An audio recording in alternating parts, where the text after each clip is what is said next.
천지개벽하겠다. 내가 회사 전체를 완전히 내가 바꿀 거야. 그러면 실패합니다. 그러니까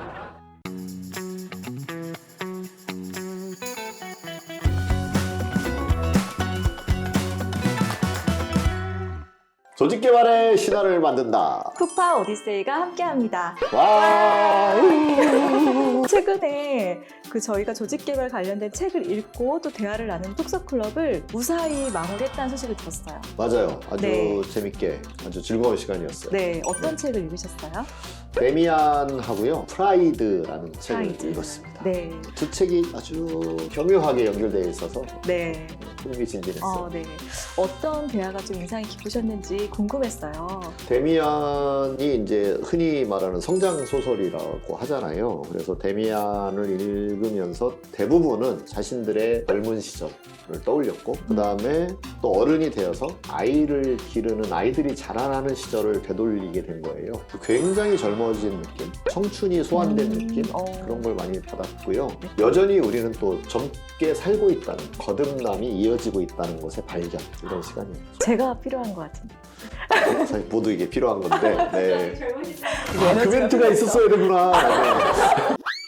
지난번 에피소드에 드디어 조직 개발이 무엇인지, 그리고 조직 개발에 대해서 시작하기 전에 쿠퍼의 아이색 모델에 대해서 하나하나 단계별로 돌아봤어요. 그러다 보니까 또 한 가지 조금 궁금했던 점이, 쿠가 조금 쉽게 정의를 설명해 줬음에도 어떤 게 과연 조직 개발일까라는 질문이 있을 수 있을 것 같아요. 손에 잡히는 조직 개발? 맞아요. 그래서 그게 뭘까? 네, 실제 조직 개발이 조직에서는 어떤 일로 일어나고 있는지에 대한 얘기를 좀 해보면 좋을 것 같아요. 요즘 제일 핫한 건 업무 분장 그런 거예요. 그 다음에 부서 간 협업이 안 됩니다. 이런 게 되게 많은 의뢰가 있고요. 거기서 이제 갈등도 파생되게 되어 있고, 새로 부서를 만들기도 하거든요. 요즘 네. 국가월드이기 때문에 조직 개편이 많아요. 많다 보니까 R&R도 불분명합니다. 그 다음에 무엇을 하기 위해서 우리가 이렇게 다시 조직 개편을 했는지 모르겠습니다. 이런 것들. 그런 걸 알게 하는 거. 또 그렇게 해서 갈피를 잡도록 도와주는 거, 이것도 이제 조직 개발에 해당이 되고요. 매우 전통적인 거는 조직 전체의 미션, 비전, 핵심 가치, 이런 정신을 수립하는 과정이 사실은 첫 출발이죠. 스타트업은 너무 작은 조직으로 시작되니까 너무 빨리 다 아니까 안 하게 되고, 조직이 커지면서 새로운 사람들이 막 들어오고 하면 여기서 막 바쁘게 성장하고 하다 보니까 또 놓치고, 미션, 비전, 핵심 가치가 무엇인지조차 정립되어 있지 않기도 하거니와, 또 뭔가 리더가 이렇게 만들어 놨지만 구성원들은 그건 그거고 내일은 내일이고, 이렇게 따로 노는 경향이 생기게 되죠. 그렇게 되면 조직의 효과성이 아무래도 우리가 할 수 있는 잠재력 이하로 발휘되는, 좀 아까운 거죠. 네, 조직에서 하고 있는 상당수의 많은 일들이 조직 개발에 해당이 될 것 같다는 생각이 그렇습니다. 드는데요. 실제 담당하는 부서가 독립적으로 하는 경우가 많은 것 같아요. 네. 그것 또한 조직 개발을 알면은 그럼요. 지금 네. 겪고 있는 문제가 좀 해결될 수 있을까요? 그럼요. 몇 가지 차원이 있는데, 하나는 조직이라고 하는 걸 조직과 일과의 관계, 그러니까 사람과 일과의 관계로만 본다거나, 제조업 같은 경우에는 사람과 그 생산 라인, 네. 그 제품 또는 물건과의 관계라고만 보면 이제 조직에서 벌어지는 수많은 어떤 부정적인 현상들을 이해하기가 되게 어려워요. 근데 조직의 굉장히 중요한 한 부분이 사람과의 관계가 있는 거죠. 사람과 네. 사람과의 관계에서 가장 중요한 게 소통이라고 할 수 있고, 네. 이 소통이 잘 못 되면 이제 자존심이 상하기도 하고, 협력이 깨지기도 하고, 만족도가 떨어지기도 하고 하는 그 오만 일들이 벌어지게 돼 있어요. 네. 그 문제를 과거에 어떻게 주로 해결해 왔냐면, 개인의 그런 것들을 참아내는 능력, 스트레스를 해소하는 능력, 네. 또 일을 더 잘하는 능력, 그래서 개인 개발에 네. 집중되어 왔어요. 개인 차원에서만. 네. 근데 그렇다고 관계도 잘 되느냐, 소통을 잘 하느냐, 1대1, 그 다음에 1대 다, 이거 잘 되느냐, 그렇지 못하고. 네. 그런 부분들이 조직에서 나타나고 있는 여러 현상의 굉장히 중요한 부분이구나. 사람과 사람과의 관계가 굉장히 중요한 부분이고, 이 관계를 발전시키는 게 되게 중요하구나 라는 인식이 바로 조직 개발의 인식이다, 이렇게 네. 얘기할 수 있습니다. 네. 그러면 조직 개발을 알고 일을 하게 되면은 개인이 하는 일, 혹은 부서가 부서 안에서만 하는 일들이 조금 더 조직 차원에서 연결되고 통합될 수 있겠네요. 네, 사람과 사람 간의 관계에서, 또는 어떤 팀과 팀 간의 네. 관계에서의 벌어지는 현상이 지금의 현상이구나라고 알면 훨씬 그걸 다루어낼 능력이 좋아지겠죠. 네. 얘기를 듣다 보니까 한 가지 더 궁금한 점이 생겼는데요. 직원들 개개인의 역량을 개발시키는 교육 HRD일 수 있겠죠? 그렇죠. 그것도 조직 개발이라고 말할 수 있을까요? 그것도 조직 개발의 하나죠. 왜냐하면 영역. 조직 내에는 반드시 사람이 있으니까요. 근데 사람만, 개개인의 사람만을 다루는 것이 아니라 그 사이의 네트워크, 관계, 계층, 구조, 제도, 문화 이런 걸 다 다루는 게 이제 조직 개발이다. 개인 개발에 멈추지 않고 그 능력 있는 개인들, 그 탤런트들이 서로 상호작용 잘하게 만드는 거. 그게 이제 조직 개발이다. 아, 네. HRD 하시는 분들도 조직 개발에 관심 있는 분들이 꽤 많잖아요. 많죠. 네. 그 분들에게 혹시 쿠가 조금 더 조직 개발 관점에서 조직의 HRD를 잘 만들기 위해서 팁이나 조언의 메시지를 해주실 수 있을까요? 그러니까 우선은 기본 인식이 되게 중요한데 이제 HR 하면 HRM, HRD 이렇게 크게 구분을 하잖아요. 네. 그다음에 HRD 하면 보통 그냥 교육시키는 것으로 그쵸. 좀 포커스가 되어 있어요. 네. 근데 그거 매우 중요한 것은 맞는데 이 HRM과 HRD 전체를 아우르는 조직 개발이라고 하는 차원에서 바라볼 게 필요하다. 근데 이제 M과 D를 나누다 보니까 M은 또 M만 따로 하고 D의 고민을 시작하면 이거 내 일이 아닌데 저쪽에 침범하는 게 아닌가라는 약간 불안감 같은 게 있는 거예요. D도 M 걸 우리가 다룬다고 하는 것은 좀 이상한데 이렇게 되는 거죠. 실은 이 두 개가 협력하는 게 정말 중요합니다.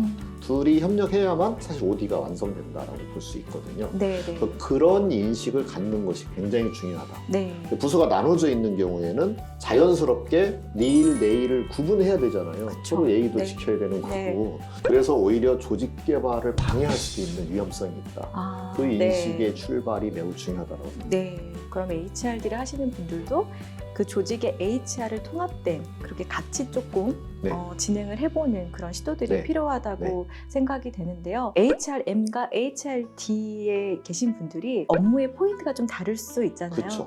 맞아요. 그거에 대한 갭을 줄여나가기 위해서도 어떤 시도를 좀 해볼 수 있을까요? 그러니까 서로가 서로의 보완적 기능을 수행을 해야 됩니다. 큰 틀에서 통제를 안 할 수가 없죠. 예를 들어서 산업 스파이가 회사에 있다는 게 발견됐다. 그러면 HRM의 차원에서 그를 퇴사시키거나 어떤 조치들이 반드시 필요한 거잖아요. 네. 그런데 계속 그렇게 약간 잠재적 범죄자의 눈으로 언제 잘못을 저지를지 몰라. 이런 시각으로 통제 위주로 접근을 한다면 또 회사가 더 발전되기는 어렵겠죠. 그러면 그건 HRD의 차원에서 네. 개인의 개발도 되게 중요한 부분이라고 볼 수 있을 거고요. 다 개인적인 접근이라고 할 수 있잖아요.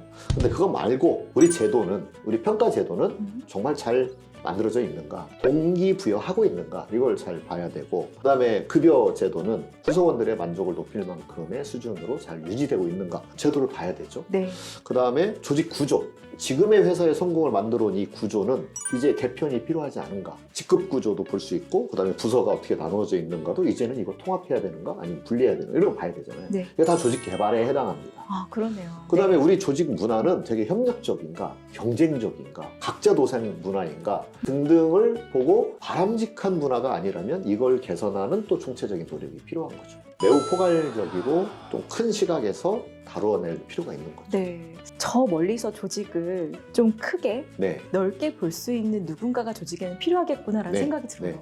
물론 작은 조직은 그걸 한 사람이 다 수행을 하겠죠. 이건 당사자가 OD, HRD, HRM 또는 OC, 오거나이제이션 컬처 또는 네. 오거나이제이션 체인지 뭐 이런 다양한 이름으로 불리우는 것들을 다 도맡아서 할 수 있겠죠. 근데 조직이 커지면 불가피하게 혼자 그걸 다 할 수 없기 때문에 나누어서 네. 하게 될 수밖에 없거든요. 근데 그 중에 한 사람, 그 전체를 아우르는 어떤 상무님이 됐든 아니면 그 중에 뭐 주무부서의 누군가가 됐든 이 한 사람은 OD 전체의 통합적 차원에서 오케스트레이션을 할 필요가 있다. 네. 이렇게 말씀드릴 수 있습니다. 그 한 사람이 조직에 있냐 없냐에 따라서 엄청 달라지죠. 네, 조직이 매우 달라질 것 같은데요. 지난 에피소드에 다뤘던 네. 그 조직 개발의 학문적 정의에 그래서 프롬 더 탑이라는 얘기가 혹시 그렇죠. 이거와 연결될 수 네. 있을까요? 조직의 탑에 있으신 분의 어떤 출신 배경, 거기 보면 재무통, 에서 네. 거기에 올라간 사람이 있을 수 있고요. 네. 인사통에서 올라가신 그렇죠. 분이 있을 수 네. 있고요. 또는 생산통에서 또는 네. 뭐 요즘 CTO라고 해서 테크놀로지의 맞아요. 그 총책임을 맡아서 하시던 네. 기술통에서 올라가신 분이 계실 수 있어요. 네. 근데 다양합니다. 근데 이게 이제 CEO가 되고 나면 사실은 조직 전체를 다 그쵸. 아우르는 능력을 가져야 되잖아요. 네. 근데 그 중에 하나 정말 빼먹기 쉬운 것이 이 조직통입니다. 실제로 CEO의 자리는 조직 개발을 매우 중요하게 생각할 줄 아는 사람이어야, 그리고 자기가 그동안 해왔던 재무, 그건 이제 재무 파트에서 잘 하면 되는 거예요. 그쵸. 네. 마케팅은 마케팅 파트에서 잘 하면 되는 거. 근데 어쩔 수 없이 어떤 계통에서 올라가서 CEO가 되는 경우가 많기 때문에 자기의 백그라운드가 되었던 거기만 강조하고 나머지에 대해서는 소홀히 하고 혹은 보지 잘 모르고, 못하거나. 네. 그렇게 하다 보니까 조직 개발이 안 되고 오히려 CEO가 그걸 방해하기까지 하는 경우도 생겨나죠. 그래서 CEO 되시는 분들께서는, 또는 CEO와 소통을 하시는 분 중에 이 청취자가 계시면 CEO에게 조직 개발이 무엇인지, 이게 어찌하여 중요한지, 어떻게 해나가는지에 대하여 대화를 나눌 필요가 있습니다. 또 HRD를 하시는 분들 입장에서는 미래 직원들한테 그런 역량을 갖추게 향상시키는, 하는 것도 그렇죠. 되게 중요할 것 같아요. 그렇습니다. 어떤 것들을 좀 전달을 하면 직원들의 조직 개발에 대한 역량이 좀 쌓일 수 있을까요? 그러니까 그게 가장 큰 게 시스템즈 사고거든요. 나는 이 회사에 나만 홀로 외로이 존재하고 있는 것이 아니다.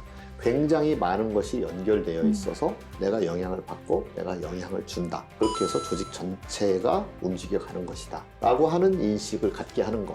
어쨌든 사람은 자기 개인에게 초점이 이렇게 집중될 수밖에 없잖아요. 그렇죠. 네. 자기 우선주의에 자연스럽게 빠져들 수밖에 없거든요. 근데 그거를 교육을 통해서, 또는 어떤 질문을 통해서, 그런 지적 자극을 통해서 너 혼자만 있는 게 아니야. 다 연결되어 있잖아. 네. 너가 잘하면 우리 모두에게 혜택이 돌아옵니다. 이런 것들을 생각할 수 있는 기회를 많이 주는 게 중요하죠.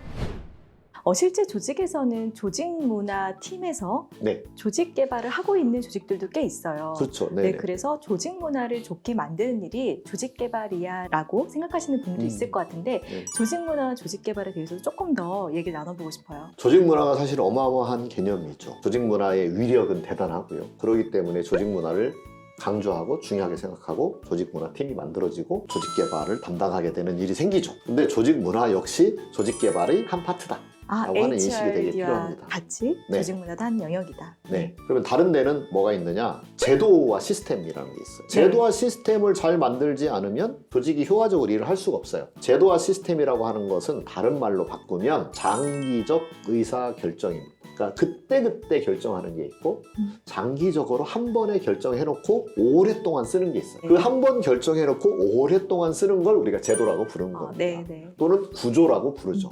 그 다음에 문화는 뭐냐면 결정하지 않아도 결정된 게 문화예요. 조직에 이미 결정되어 있는 것. 네, 일은 이렇게 하는 거야. 음. 우리 각자 도생이야. 그렇게 나를 행동하도록 뭔가 이렇게 구체적으로 나한테 이렇게 하라 이렇게 지시된 건 없는데 다 그런 줄 알고 따라서 하고 있는 거. 그러면은 직원들이 약간 믿고 있는 것이라고 그렇죠. 표현해야 될까요? 그래서 네. shared belief 이렇게 shared belief. 이야기하는 거죠. 근데 그 belief는 사실은 그렇게 하도록 누가 이렇게 딱 말해서 결정해 준 건 아니란 말이에요. 네. 근데 나는 그대로 따라서 하고 있어요. 그게 문화거든요. 그러니까 이건 매우 장기적이고요. 사실 보이지도 않아요. 조금씩 근데 계속 변화가 되겠죠. 사람에 따라서. 그래서 이 문화가 사람에게 영향을 주고 또 각각 개인들의 하는 행동들이 다 문화를 만들어내고 뭐 이러고 있는 거예요. 네. 그래서 약간 클라우드 같은 거예요. 마지막 세 번째는 스킬입니다. 이 스킬은 그때그때 결정하는 능력이에요. 아까 제도가 조금 장기적인 거였다면 네. 스킬은 그냥 그때그때 그때. 예를 들어서 새로운 이렇게 업무를 분장하기 되게 애매한 그레이 영역의 업무가 하나가 새로 딱 등장했어요. 네.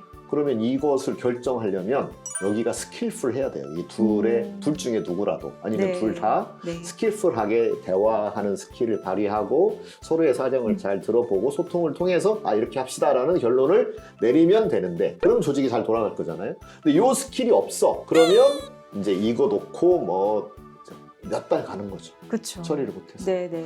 그래서 조직 개발이라고 하는 건 이런 스킬도 향상시키고 교육에서 많이 향상시키잖아요. 네.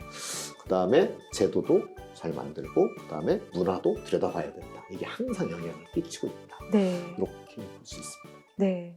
네, 저희가 지금 조직 문화와 조직 개발을 얘기하면서 이렇게 조직 개발의 세 가지 네. 삼각형 모델에 대해서 얘기를 해봤는데요. 특히 문화에 관한 얘기를 듣다 보니까 조직문화 담당자분들은 약간 힘이 빠질 수도 있을 것 같아요. 그 오래 걸리고 그 복잡한 일을 내가 하고 있다니 과연 내 업무에서 성공할 수 있을까라는 그런 두려움도 이미 그렇죠. 갖고 계실 있죠, 수도 있죠. 네. 그런 걱정하고 있는 분들에게 쿠가 조금 도움이 될 수 있는 그런 얘기를 좀 해주실 수 있을까요? 세상을 완전하게 바꾸겠다, 천지개벽하겠다, 내 회사 전체를 완전히 내가 바꿀 거야. 그러면 실패합니다. 그러니까 훌륭한 능력을 가졌지만 약간 포부를 낮추어서 작게, 예를 들어서 이번에는 진화와의 소통을 좀 더 잘 해보겠다. 또는 어떤 부서의 화합을 위해서 뭔가 진행을 했을 때 사이가 좋아지게 하는 건 내가 한번 시도해보겠다. 이렇게 해서 그거 하나하나 성공을 해서 축적을 해놓으면 그게 바로 어느덧 문화를 바꾸어 놓은 결과를 마주하게 된다. 그 스몰 석세스를 만드는 게 되게 중요하겠네요. 그럼요. 하나하나 해가는 거죠. 오디세이를 보시면서 그 스몰 석세스를 만들어 갈 수 있었으면 좋겠어요. 그래야지. 저희가 조직 문화를 다루시는 분들한테도 도움이 되게 잘 한번 내용을 구성해 보도록 하겠습니다. 네, 좋아요. 네. 이렇게 세 번째 오디세이 에피소드는 실제 조직에서 일어나는 조직 개발의 업무들이 어떤 게 과연 있는지를 알아봤고요. 어마무시하게 많네요. HRD와 조직 문화가 조직 개발과 어떻게 연결이 되어 있는지 그것까지 한번 들어봤습니다. 이렇게 얘기하다 보니까 되게 자연스럽게 다음 에피소드에는 조직 개발의 삼각형 모델을 파헤쳐봐야겠다는 생각이 드는데요. 그렇군요. 네. 좋습니다. 네. 쿠파 오디세이가 유익하셨다면 구독, 좋아요, 그리고 댓글 많이 남겨주세요. 조직 개발의 신화를 만든다. 쿠파 오디세이 다음 에피소드도 많이 기대해주세요. 와.